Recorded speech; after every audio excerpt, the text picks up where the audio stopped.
Welcome, everybody, to the show. Today, we are discussing the book, Charting the Course to Standards-Based Instruction.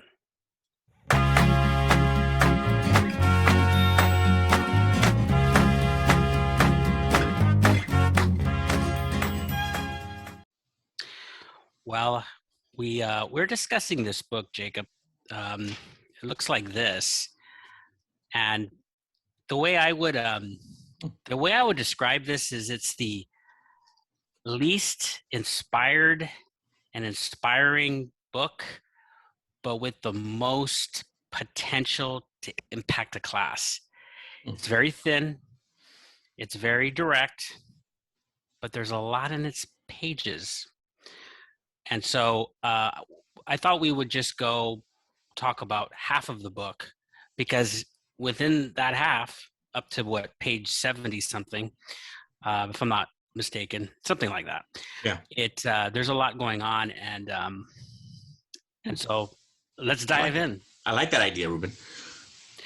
So the idea of standards-based instruction is grading students on the standards as opposed to points, and as opposed to looking at other things, to be somewhat focused on state standards. And the very first chapter is titled The Zero. What are your thoughts about the zero? And even giving some, maybe I should give a little background here. Teachers assign points. Typically, a teacher will assign points to an assignment, and 0 through 100.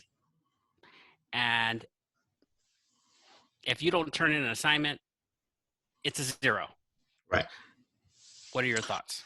Well, you and I have been talking about this for the last few years, because I think you read this a few years ago, right? I mean, and you started implementing it into the classroom. And so I've been thinking about it, and I think about 3 or 4 years ago, I started realizing, you know what? I can no longer have assignments that are worth 100, because like this book talks about, when you give a student a 0 out of 100 points, it really kills their grade. It just has a big effect on them. And so I learned that a few years ago, and I think a lot of it had to do with talking to you about it. And I decided, you know what? I'm not going to do that anymore. I'm going to have assignments, and it's hard to recover. And I'm going to have assignments where it's a lot less. I give out points, a lot less points, and so the kids can recover quicker. It's not like never to give a 0. It's just bringing the scales to be more manageable for the kids. Would you say that, or am I getting that? To give a stronger, or to give another focus on what we're saying. What happened? You went. Oh no. Just to give a sharper focus on exactly what we're talking about, is that if you are grading on a typical 90 to 100 is an A, 80 to 89 B, that type of thing. 60 to 69 would be the D. That's, people can see it like that. There is a 60-point difference between obviously a D and a 0. And so how can you answer for such a discrepancy? Because when you have a student who doesn't turn in an assignment, how do they recover if they don't turn in a second assignment, if you're going by averages? So if people want to see this and how it looks in a real life situation, I was present in for a student's parent conference where a physics teacher was telling the parent, your child has 12%. Now, this was in maybe late October, early November, so right around this time of the year. Sure. Your child has 12%. They cannot pass this class. Gee, money cricket. You can see that scenario, though, right?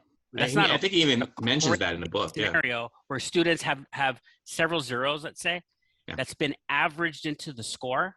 Mm-hmm. What incentive does that student have to even go to class? Yeah. Let alone put in any effort, because there's zeros. And by the way, what do zeros say? Do they give Yeah. you any information at all? Right. Except the fact that the student didn't submit? Well, why didn't they submit? Yeah. Maybe they were out with family. They traveled to Central America with family for 3 weeks. And he actually even talks about, let's say it is behavior. He looks at it more as behavioral. Like if, let's say, the student's not doing it and it's not so much regarding their abilities, but they just choose not to, then maybe there should be other interventions. Saturday school, maybe before school, maybe during lunch. And he calls it. Yeah, go ahead. No, I think the program, some of the schools, and he gave some examples of schools that have this program called ZAP, the zeros aren't permitted. I thought that was interesting. And so, yeah, there are schools who are doing this, and it's really focusing on those kids who aren't turning any work. You're alluding to, actually, you're not alluding, you're saying what schools are doing as alternatives to the zero, but also he considers, or he stated that, and when I say he, I'm talking about the author, Tim Westerberg. He mentions that you should treat missing assignments as a behavioral problem rather than an academic one.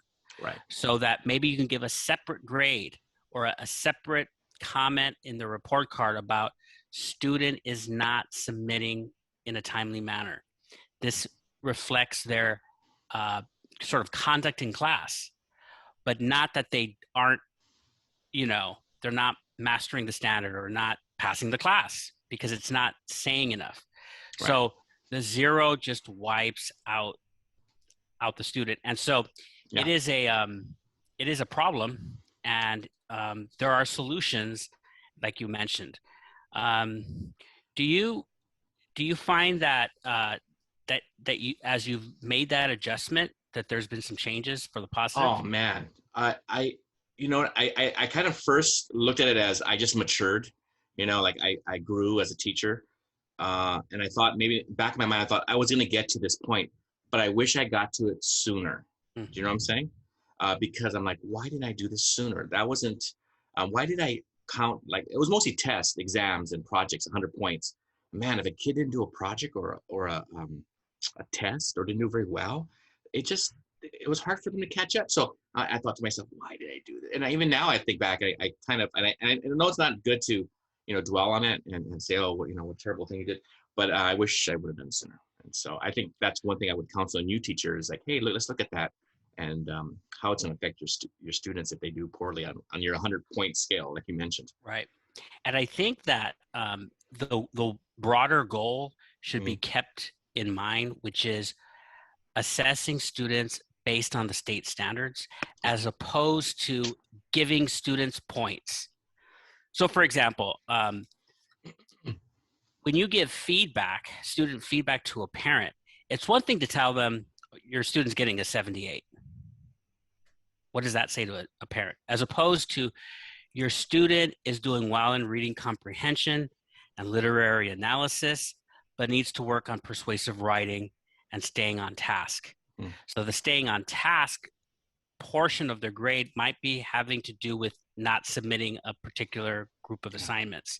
And so we're looking toward a very specific feedback that will be helpful to a parent, helpful in IEPs, and start just move away from this idea of point systems that really are not communicating very much at all. And so if that is considered as we go forward in this discussion, I think it's helpful to look at that. Yeah. And, before we go on to the other chapters, it's important to talk about when he first introduces the book, he talks about different destinations. And the first 7 chapters really deal with destination 1. He says, hey, if you as a teacher can't really go on to destination 2 and on because it's more with the district and the school, but if you could do it in your classroom, if you could take care of these areas like assessments, grading policies, then you're going to be a step ahead.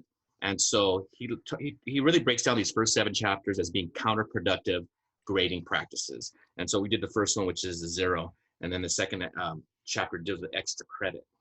Well, with extra credit, it's you can see if you're grading on standards that extra Yeah. credit is probably needless. A lot of times we want to reward a student. We hope we get them to do this task, Yeah. and we'll give them extra points, but it doesn't really make any sense if you're grading on the standard. So he uses that by way of example, bringing in extra cans for the food drive, something like that. Yeah, As a, I did. I had a little issue with some of the examples he did because I don't think that's always the real.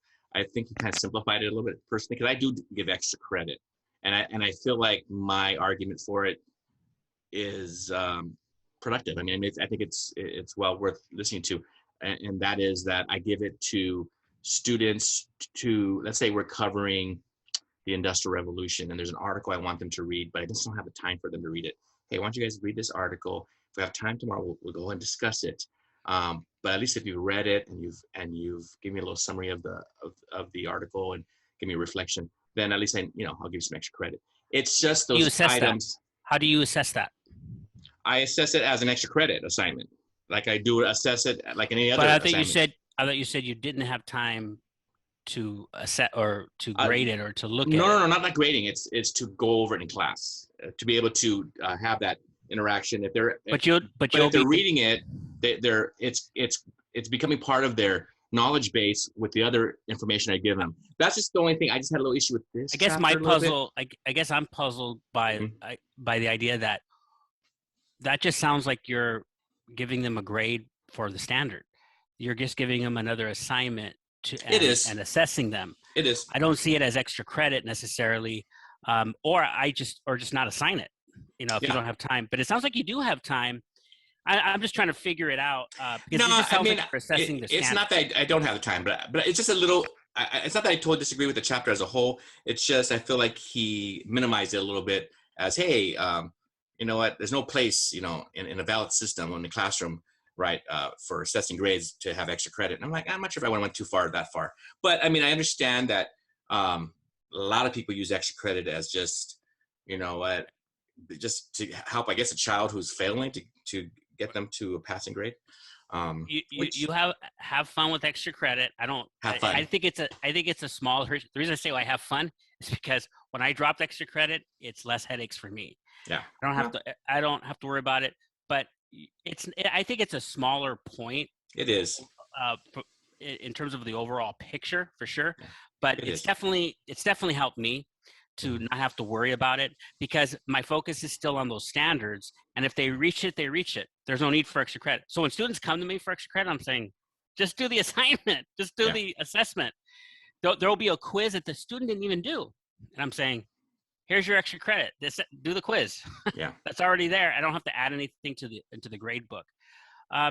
What about this idea, the next chapter, combining academic performance with work ethic and citizenship?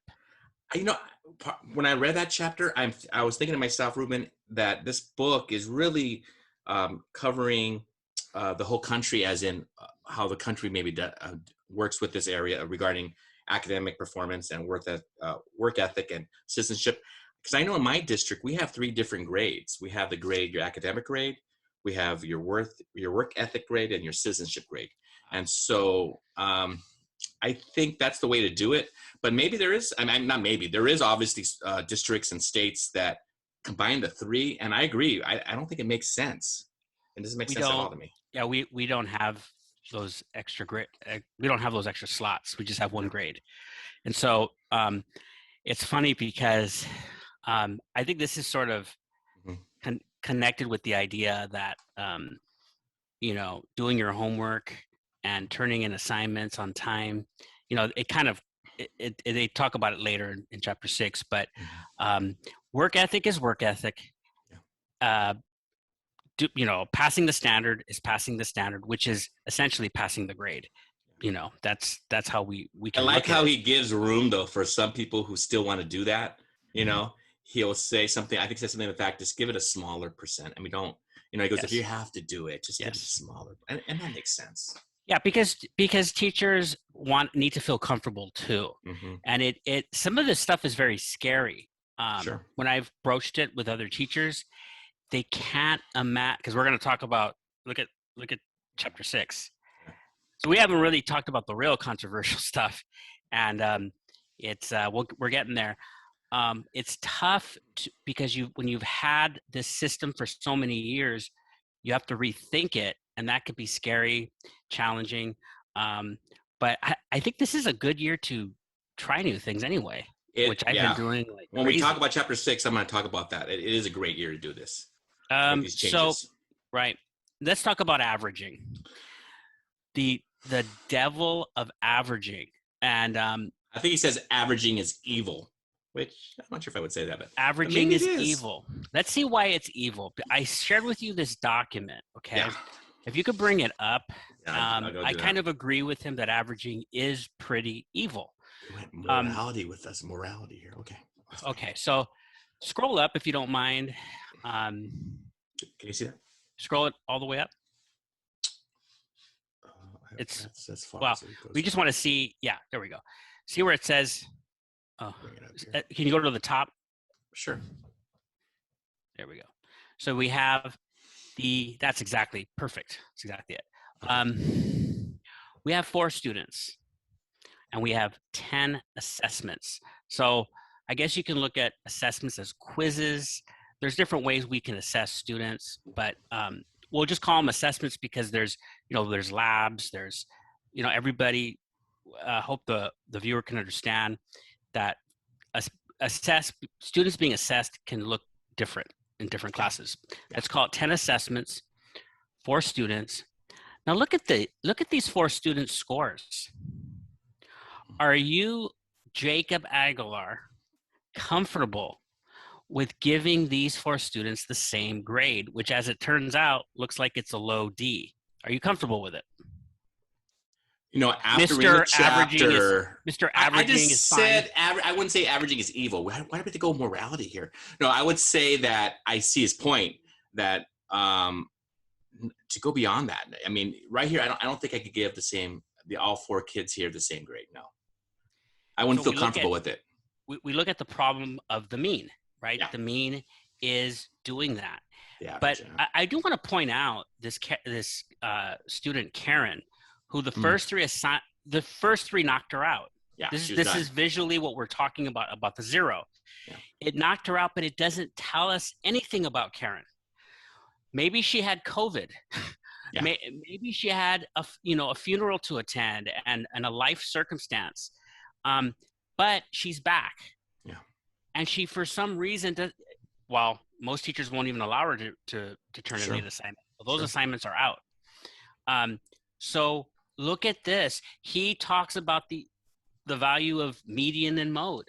I've just taken the middle score, and it gives you probably a better idea of the student. Now look at the median.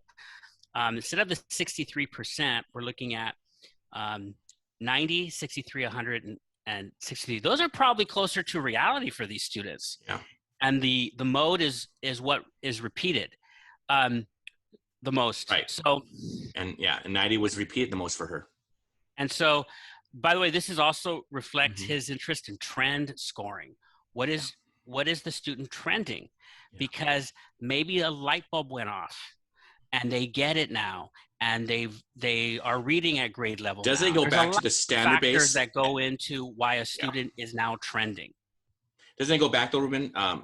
Maybe they're figuring out and they're seeing the standard and they're getting to it. They are fulfilling it. They're working hard and they're achieving it. So that's showing it. Absolutely. So this is it's very important when you look at the scores that you realize the problem with the 0 and the problem with averaging, that what does the student know? How are they assessed and how are they demonstrating that? The other thing to also consider is that we might not have time to go into it, but he recommends the 1 through 4 or 0 through 4 scoring as opposed to the 0 through 100, because they're not so the equivalent or the discrepancy isn't so far. It isn't so wide. Right. So that could be a useful tool. I will say though, at our school, we have not Power School, but eSchool. at Power School, E-School, Mhm. and we don't have the option of doing 0 through 4.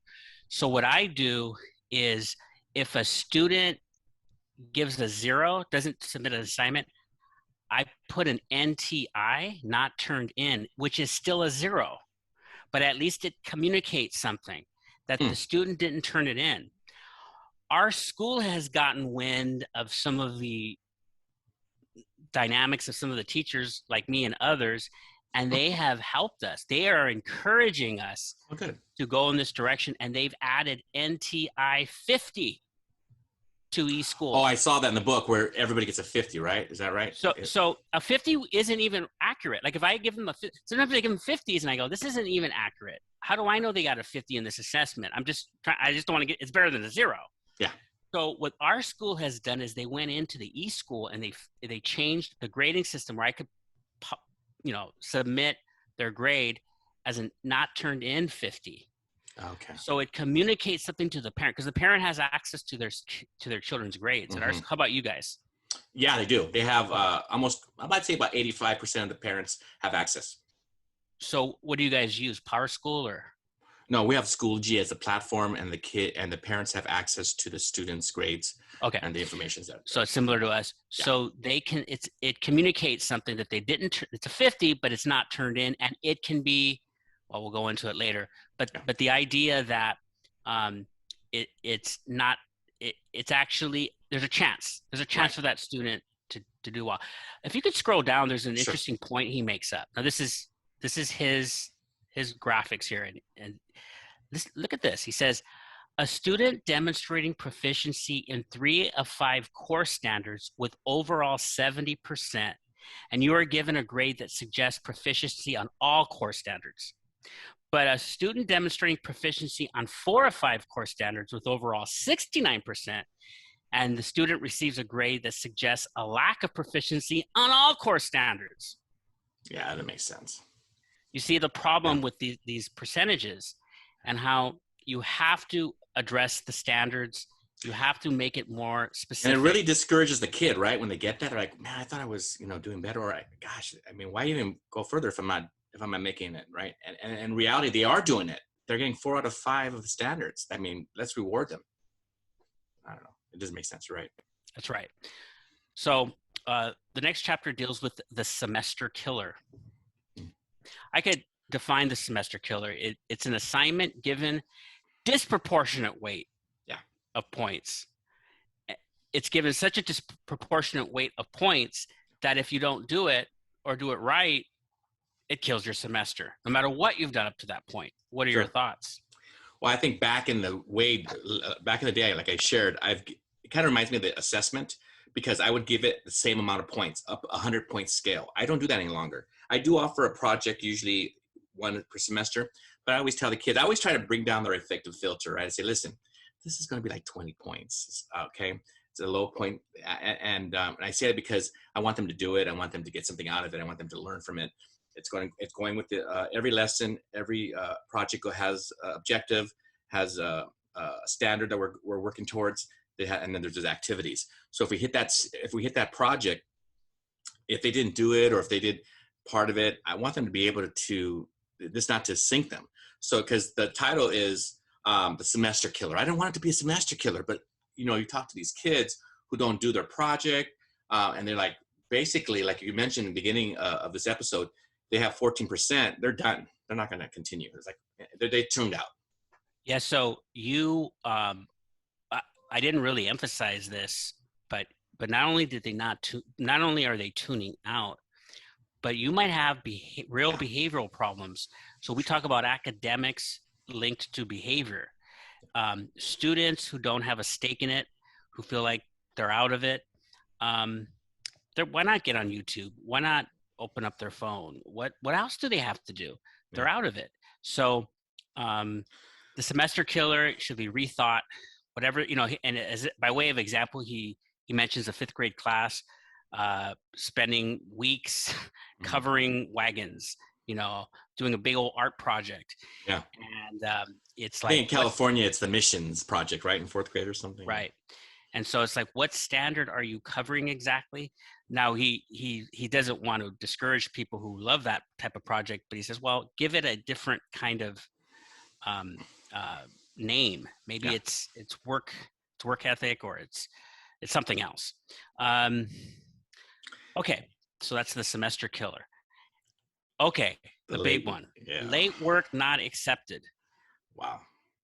This is, can I just share something? This is a chapter that I felt a little good with, because and I'm being honest with you, I've only come to this in the last couple of years. By the way, before you speak, what he mean, late work not accepted in quotation marks. Right. Meaning he's criticizing the idea of late work not accepted. I'm sorry. Exactly. Thank you for sharing that. So in years past, I would accept late work. I never was a person who didn't accept late work. Now, Heath mentions that if you go to another unit, it doesn't make sense to continue to accept late work from, months before, because they're not even covering that area anymore. And so what I would do in the past was I would take out points. I don't do that anymore.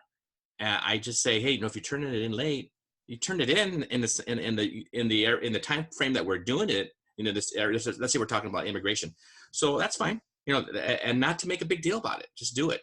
I don't make a big deal about it. The kids will go, oh, can I turn it in? I go, oh, we're dealing with them. Yeah, just turn it in. So, but part of me still feels a little weird about it, because there are other teachers, because they'll say, well, this person doesn't let me turn in late work.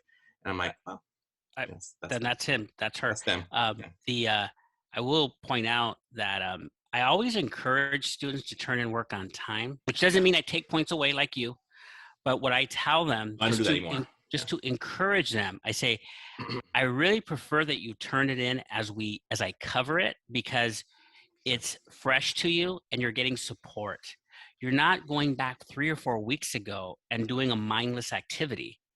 Not that it always is mindless, right. But I might know a kid who might just turn something in because they're trying to catch up.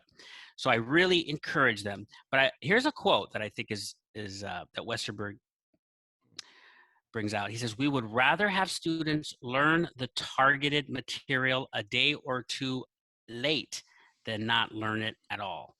And it really is about what our objective is here. What are we doing in these classrooms? We want the students to master these skills. It's not about, sometimes I have to check my own ego. It kind of hits me wrong. It hits me funny when a student is turning in work late, like they don't care about my project, or when I see them doing another teacher's project. But you mentioned something important in the past, though. They might have some other issues that we don't know about, right? That's right. And so, by the way, you don't even have to let your students know how you grade. Meaning, I'm putting in not turned in right now on students who I'm concerned about.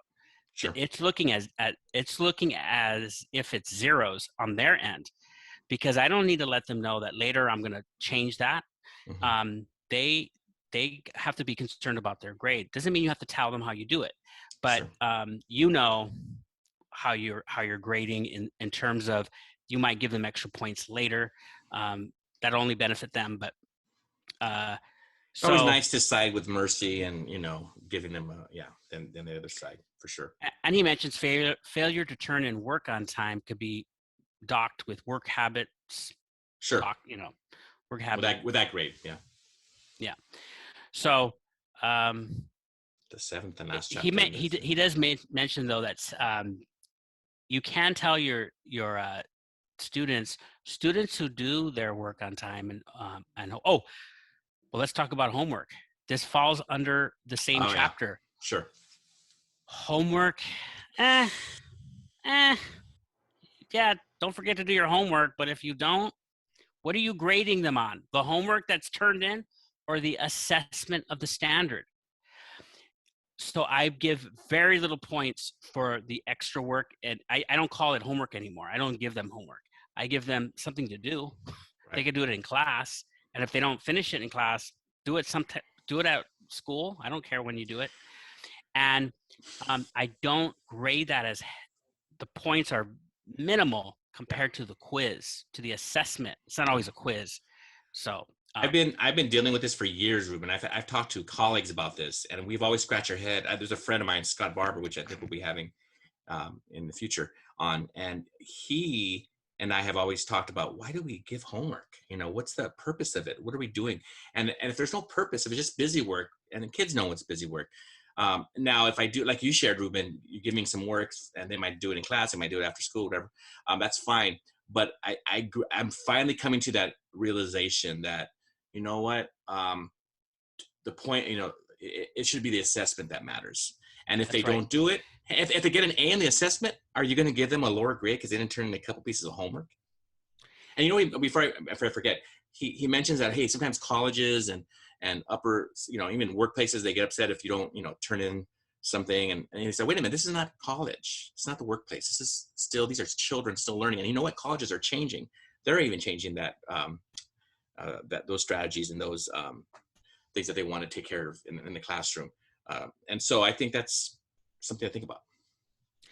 Absolutely. The point he brings out too is that students who do their homework, let's picture a student who isn't turning in their homework, but is passing their assessments, maybe barely. So you could tell the students who do their homework will be rewarded in the form of higher scores. If that's not happening, this is a great quote. If that does not prove to be true, then there is something wrong with the homework assignments or the summative assessments that you're giving them or your classroom instruction. I think that's very valuable to consider, because now we can we can re-examine the homework assignment. Is this directly tied? So I'm going to give you a real world example. Students were given, I gave them an assignment, a Google Draw on conflict and theme. And I wanted them to do it, conflict and theme, and perks of being a wallflower. We were reading, I think it was conflict and theme in that book, and that we were doing. And I knew that the big enchilada was going to be on Thursday's quiz, which was going to be direct quotes from the book. If they can draw inferences, it was a lot more involved than their Google Draw. But they were scrambling to do their Google Draw, but a few people didn't do it, and they don't know this. But it's not going to matter if they nailed that assessment that I gave them on that Thursday, the big quiz. And so I made sure, though, that Google Draw was directly linked to the quiz, and that it was meaningful. It wasn't busy work. Yeah. He makes a great quote. What about the student who does not do her homework and still gets high scores on summative assessments? Good for her. Yeah. She's demonstrating good judgment. And she's probably getting it somewhere else. And even if she isn't, she's there. She's ready to get. So why punish her? Because she's there. And he does mention to modify. Now this gets into some real work, because now you're addressing the individual students and their individual needs. He recommends to modify the homework for that particular student, which I really like. Differentiated instruction. Yes, this student needs more challenge. This student needs something else, and not what the rest of the class is getting. Let's custom tailor it for her. Let's do that. And I know it takes a little bit more effort for sure, but that might be required for that.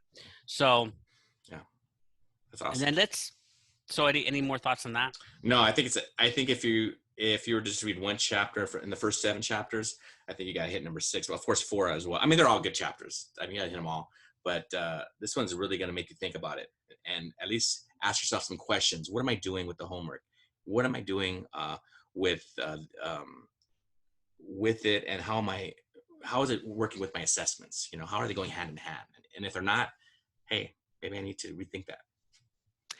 He talks about then the illusion of objectivity, and I guess I would direct the idea of, be mindful that things that look objective to you are actually completely subjective. And he makes a real good point. He says, he's quoting Robert Marzano, and he mentions, how many points out of 100 would you assign to each of 3 sections of an exam? Section A, 10 items that require the recall of important but simpler content that was explicitly taught. Section B, 4 items that ask for application of complex content that was explicitly taught. And section 3, 2 items that ask for application in novel situations that go beyond that was explicitly taught. So back to the question to the teachers, how would you assess, how would you bring out this assessment?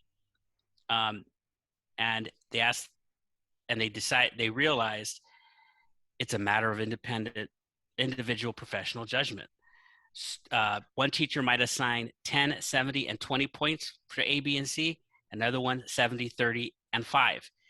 So many teachers answered it differently. It is pretty subjective. I like that title, The Illusion of Objectivity, where we think we are being objective, but we're not. And I think that's true. I mean, I think every teacher would come to that conclusion. If we're being honest with ourselves, come on. I mean, we all do it a little differently. And is it really fair? Because I think he mentions it in this chapter where the students and the parents know the tough graders. The students and parents know the teachers that really don't ask much of the kid. And so really, I mean, if we were all objective, that we wouldn't have that, right? If we were all giving assessments pretty much the same way, then the kids will be like, hey, they're giving us the same. And I share with my students a lot of times, hey, we're giving the same assessment, but then a lot of times the teachers grade it differently though. So that's where you have the subjectivity come in play. So, as we look at our last chapter that we're going to look at, it's I just want to read a quote from it and get your reaction. The title of the chapter 8 is Organizational Conditions Necessary to Move Beyond Traditional Grading Practices. And here's a quote that really struck me. He said, variations in student achievement are greater across classrooms within a school than across schools. Yeah, interesting. Which tells me to collaborate, which is his overall point. Is that you have to come to an agreement here, and you have to collaborate because you're missing out on a lot of good things when you don't. I know at my school we've tried to do that, to collaborate at different times, and sometimes it matters what administration team you have, because some really believe in that and some don't. And so that being said, the ones that do, we've been able to, there have been different years we've collaborated regarding our assessments. And I really like that because the kids, like I said, I'm able to tell the students, hey, we're all doing the same assessment. Doesn't matter who you got. And there's something about that when you're doing that. And when you're not, you're kind of, the guy next door might not be doing the same thing that you're doing and grading the same way and having the same type of structure. And they're like, ugh, it's troubling because the kids talk, right? They talk with one another and they know. They're pretty bright. Yes, they do. Any last thoughts on this topic? No, I just like that we, this first part of the book dealt with that first destination, second and third, as we go on, next time we meet, I think we're going to deal with really with the school-wide and district-wide issues that come up because there's a lot of things that I can't really take care of. It has to be a whole district, whole school mindset. I might have the mindset of standard-based grading, standard-based assessments, but maybe my colleagues don't or the district doesn't, and so that's going to be I'm gonna feel like hitting my head against the wall. So I think these next chapters are really dealing with that, and I think, and that's the point of this channel, right? Is that hopefully there'll be some influence. Yeah. Not only from us to people, but people toward us. So for sure. Thanks for watching the video, everybody. Leave a comment, like and subscribe, and we will see you next time. Bye-bye. Bye-bye.